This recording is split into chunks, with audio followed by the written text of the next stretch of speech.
Well, hello YouTube, I'm Gigi Live and welcome to my channel. I have not been posting in a while.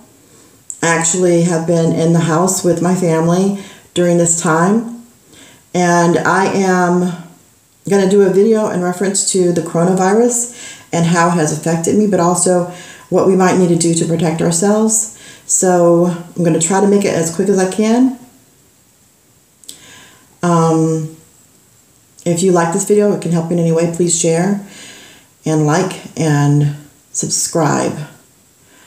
Okay, I found out this morning my cousin, who is my first cousin's daughter, makes her my second cousin, has tested positive for the coronavirus, and she posted on her Instagram, so I feel okay saying it. I'm not going to say who she is, but she's close, and I'm very concerned and worried about her, but I know that God is going to take care of her. I'm wishing that I could, be there to help her or her family in any way.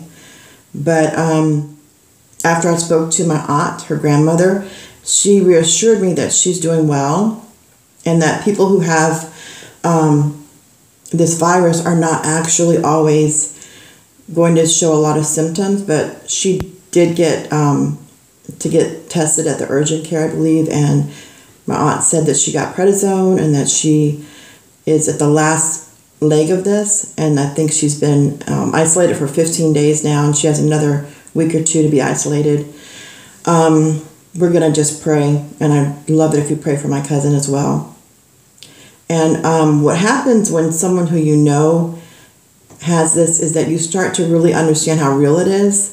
It's one thing to see it on TV, it's one thing to hear about it on the news, on the internet, but when someone in your family close by has been affected, you start to really understand. And if you haven't understood how serious it is, I'm sure you are starting to understand now. And I want to just go over some things that I learned when I was a healthcare educator with American Heart Association at my hospital. I worked also teaching about universal precautions, and I taught doctors and nurses and all staff that you have to have universal precautions treating someone as if they are infected. And this is during the time when HIV was becoming very serious in the 90s when I first started doing it. And we had to teach how to use gloves, how to do good, I'm sorry about that, how to get to good, getting a lot of text messaging about things that are going on. We had to make sure that we used gloves, we had to make sure that we washed our hands very thoroughly. I wasn't even able to wear nails like this when I worked in the hospital because we didn't want anything to get inside of our nails. Also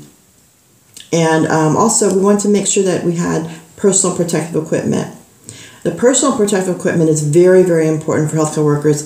And if you are using personal protective equipment just because you think that, you're going to protect other people or yourself, remember, only use it when you have symptoms or you might be around someone that has symptoms. Don't just play with them because they're very, very important right now. You never know when you're going to really, really need them. Gloves, the best are going to be latex gloves. They have vinyl gloves out there, but latex are going to be the best to prevent any kind of blood from getting through. Also, masks, the best masks that you're going to have are going to be the masks that actually cover your face with a shield that's going to be a clear shield and then one across here. When I did dialysis, when I was a dialysis technician, we actually were wearing those in case someone were to splatter blood. But now that you're concerned about sputum or anyone coughing or maybe someone is sneezing at you, that's the best kind. That's why you'll see them wearing those full masks. But that's in the hospital, or that's people who are working on the front line. If you're at home, you probably are not going to have that kind of equipment. But the best thing you can do really is to remember that you have to wash your hands like very, very often and wipe down everything that you come in contact with. It says I went online and I was looking at what the CDC, and you can go online yourself and look up, I can't even show you because it's not going to let me because of my lighting, there it is. What the CDC is recommending. So, I think it's showing it backwards. So I'm just going to read to you. If you are sick, then you should wear a face mask. Let me put my glasses on so I can see. You should wear a face mask when you're around people who are sick and before entering the healthcare provider's office. If you are not able to wear a face mask, then you should then cover your coughs and sneezes when you are around people who are caring for you. If you are not sick, you do not need to wear a face mask, unless you are caring for someone who is sick. But then they would be needing to wear a face mask. Face masks may be in short supply, and they should be saved for the caregivers. And that would also include the healthcare community. One thing that has been said is that people have said, why don't they just clean the face mask off and clean the gloves off and reuse them? Understand that is a very, very bad idea. The reason why they're disposable is because you should not reuse them. It is very crucially important that you do not clean them and reuse them, or reuse them. And I know people are doing that because they don't have any, but that's why it's so important that we get these personal protective equipment to the people who really need them, which are the caregivers and the healthcare workers. If surfaces are dirty, clean them. Use detergent or soap or water prior to disinfection.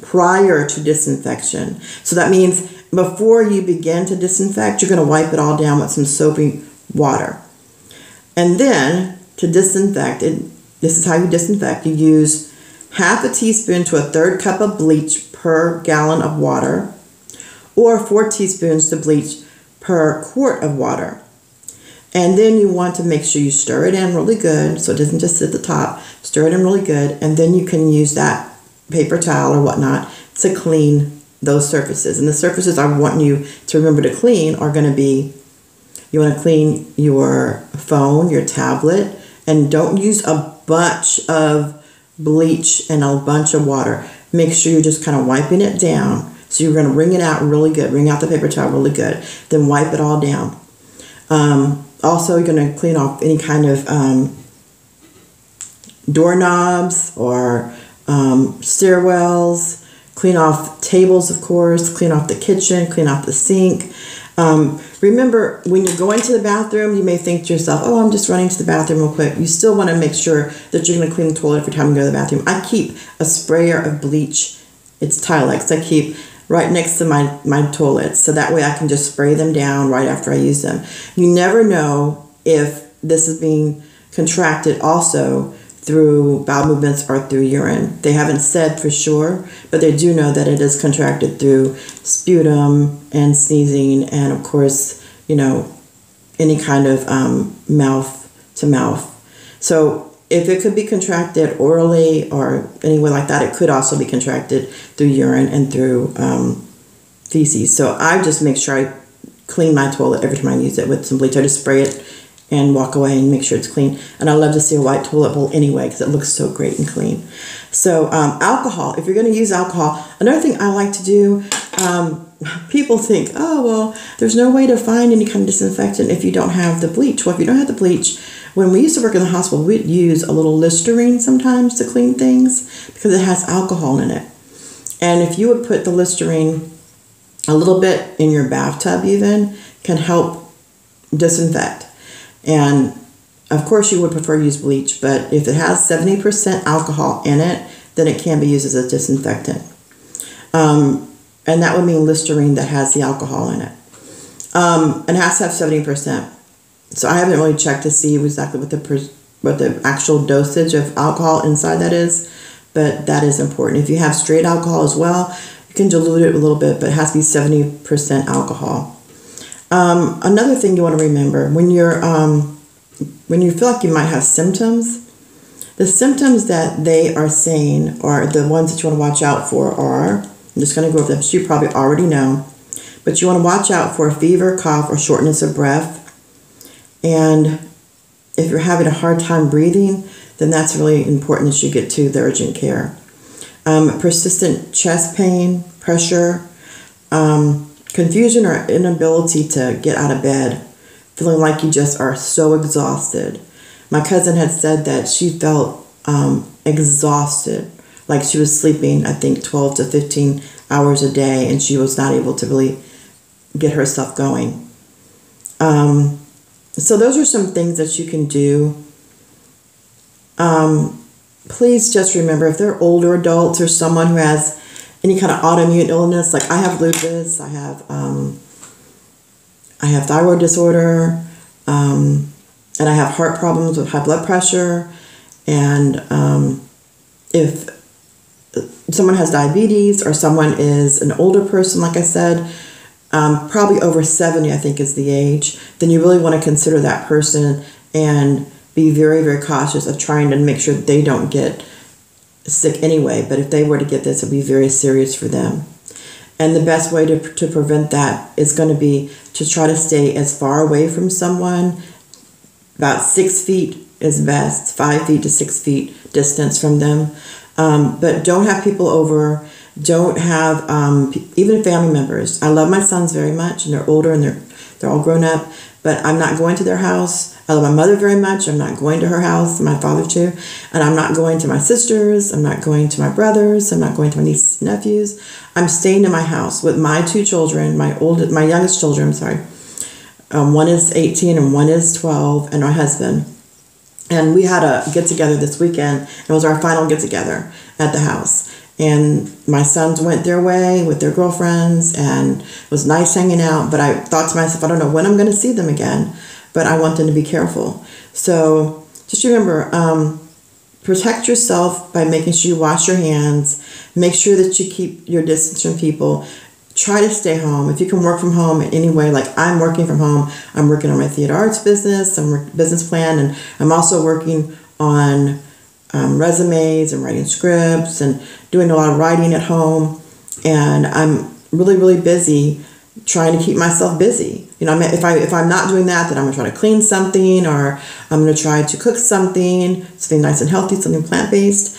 I'm going to try to organize my Poshmark closet. I'm also selling a lot on Poshmark because people are actually at home. I think they're buying more. So I'm really, really busy trying to keep myself busy. If I have to get out the house to go drop off a Poshmark order, and I'm very grateful Tamara at the mailroom in Cypress in Copperfield is actually there, and she's been there, thank God. So I drop my Poshmark order off and I walk right away. I do not have to wait, thank God, because Tamara takes care of it.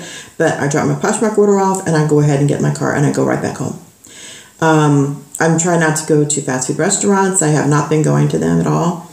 I am trying really hard. Just maybe if I have to go to Walgreens, I just run in real quick and grab whatever I need and go home. We are not on lockdown in Houston right now. I know some places are, and we may be at some point. So if I go early in the morning, right when they open, Walgreens may have toilet paper, and I've got like lots of toilet paper now. I'm still looking for Lysol. That's one thing. I do have the spray Lysol, but not the aerosol, which I love the aerosol because I can actually spray and go. But I just want to remind you guys, pray for my cousin, pray for all people who've been affected by this virus all over the world. My friend Sherry was the first one who told me about this, and she's a VIP kids teacher for Chinese children in China, and she actually was telling me about it. I want to say this had to be October or November. It was before Christmas. I want to say it was before Christmas. I might be wrong, but I remember when she told me about it, I was kind of like not even understanding what she was talking about. I'm like, what are you talking about? Like, really? And she was very upset because lots of kids were very frantic in China. And that was months ago. And now here we are in March. So I just feel as though we did not understand, I know I didn't understand the depth of how serious this was.